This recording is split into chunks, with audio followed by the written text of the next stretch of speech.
I am literally hammering holes into my house. Is this a good idea? Probably not.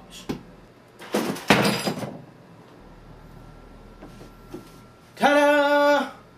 Perfect. How does that look? Does that look good? My head's going to be completely blocking it. No, it's not actually. That's perfect. Lovely. Cool. Cracking.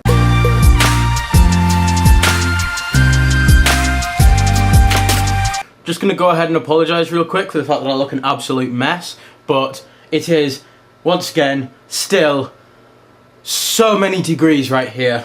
And it's so warm.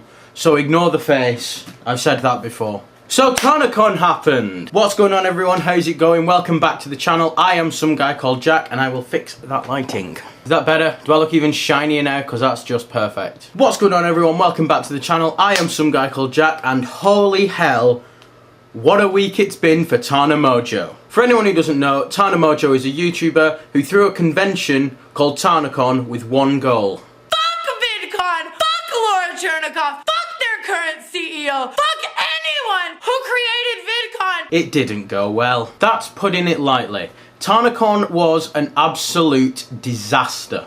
There was over 5,000 people at a venue that had a maximum capacity of 1,000. There was barely any security, there was no food or water, there was no bag checks, there was nothing. There were like 4,000 people stood outside this convention waiting to get in for like upwards of 5 or 6 hours with the California sun beating down on them. People were handing out water rations like refugees. They were like people who had brought water themselves were handing it out to people in need. People were jumping fences, they were chanting for refunds. There's a video of a girl being carried out of the event on a stretcher. Then she needs to give everybody their money. Yeah! This shit show couldn't get any worse!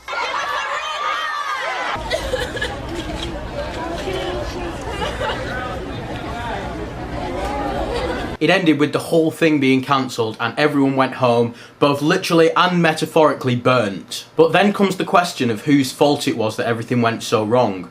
Was it Tana's fault? Yes. Was it Good Times, the company who was organising it? Yes, it was their fault too. There is definitely blame to be placed on both sides, but the more I look into it and the more I see about it, the more it seems like there's something fishy going on to me. Video footage has surfaced. Both Tana and the CEO of Good Times, both Tana and the company, knew that they were going to go way over capacity and they just said, oh, we'll make it work. Tana actually said that she'd quite enjoy having people waiting outside because people love to be oppressed, apparently. But what is capacity? The hotel told him 1,200, but obviously In like the main ballroom. I have it set at 5,200 right now.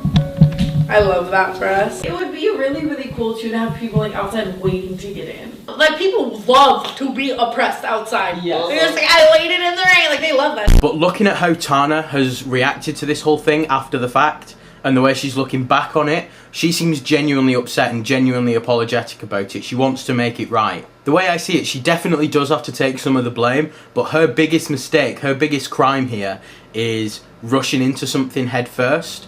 Without really knowing what she was getting into. That, plus her mindset wasn't great when she was setting this convention up. Her mindset through this whole thing was Fuck VidCon! she made this whole convention just to spite VidCon, and because of that, her fans and the people who came to the event, they weren't her priority. Her priority was beating VidCon. But, like I said, I feel like her intentions were good. Like, she obviously had bad reasons for doing it, but when it came to the fans, I think her intentions were good. She wanted them to have a good time. She wasn't setting out to make them miserable. But I am wondering if the same can be said for the CEO of Good Times, Michael Weist.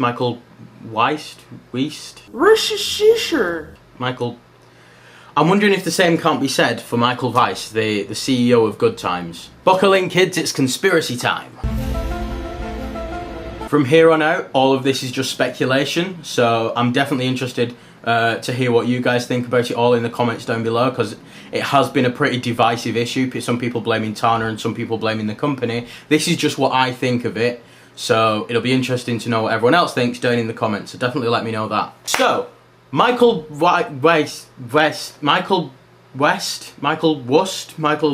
Wu-Tang Clan is 21 years old and he is the CEO of a company. Must be a pretty smart kid, if a little bit inexperienced. Nobody that I've seen when they're talking about this sort of thing has ever heard of the company beforehand, except for Tana herself, and she has said that she was warned against working with Michael and against working with the company. So I'm guessing that this guy kind of wants to boost his profile and boost his company a little bit. Now, to me, all the things that went wrong at this event are basic things that anyone, especially someone in events management, would think about. Exceeding max capacity and food and water, security, bag checks, it's all really basic stuff. So how did he miss it? The theory is that he didn't. Now again, Tana didn't give him much time to put all this together because she wanted to rush the thing through so that she could land it on the same day as VidCon. But there's also footage of him assuring Tana time and time and again that they can do it. Yes, it'll be fine, it'll be fine. The theory is that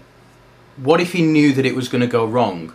What if he knew that it would attract all the attention, get a load of publicity, he could blame it all on Tana, throw her under the bus, and boost his company from all the attention that the event was getting? Am I going crazy?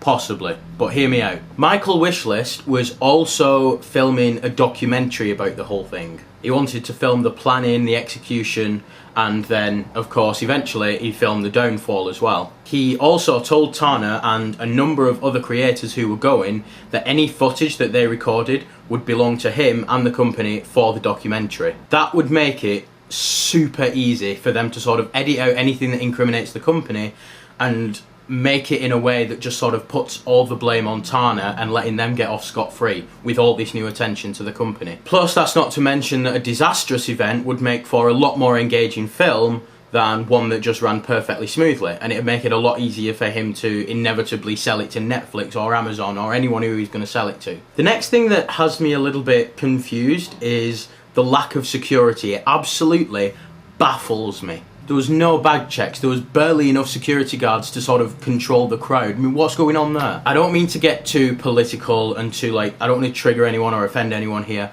but things like school shootings and mass killing sprees, they are becoming more and more common all the time. Look at Christina Grimmie, she had a whole team of security around her, and just because she was a social media influencer, just because she had a lot of fans that she was connecting to and stuff like that, someone went up and shot her for no reason. Now look at TanaCon. TanaCon had Tana herself, it had the invited guests like Shane Dawson and Miranda Sings, they were all meant to make an appearance. Not to mention thousands of visitors. It completely blows my mind that they were just letting people in, just letting random people in, without doing any bag checks, without anything like that. They were just letting people into this big room with all of these people. Any one of them could have had a gun or some other type of weapon. In this day and age, it almost seems like they were inviting something to happen. I'm not saying that they wanted there to be an attack.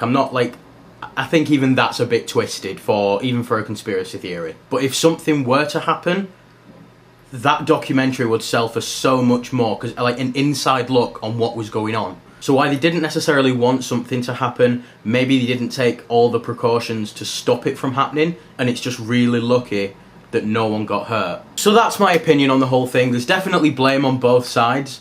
I feel like Tana is a lot more upset about it. She's upset about the fans, whereas Michael Wensleydale is more upset about how much money and reputation he's going to lose. There were definitely stupid decisions made by both people, but I can't shake the feeling that something shady has been going on over at Good Times. So, on that note, I'm going to go lie down with the tinfoil hat and wait for the lizard people to take over. You guys let me know what you think about the whole thing down in the comments, because I'm definitely interested to hear other people's opinions on it. Like the video, click subscribe if you're not already, and I will see you guys next week for a brand new video. See ya.